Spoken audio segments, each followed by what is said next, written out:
Welcome, here I've got Motorola Moto G60s, and let me show you how to take active photos in the camera app at this device.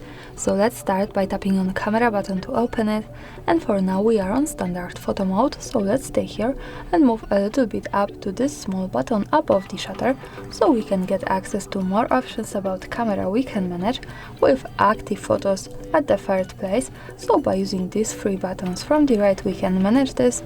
From the right we can turn it off, at the center we can turn it every time we take a picture, and from the left here we can turn it on auto, so camera should recognize the best possible conditions to take active photos.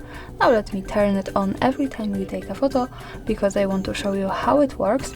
And now when we take a picture we should get 2-in-1 photo and short clip, so let's try to use this by taking a photo. And to see it now, let's go to right, to the button that follows us straight to the gallery. So this is how photo looks like. To play short clip we have to move up to this play button.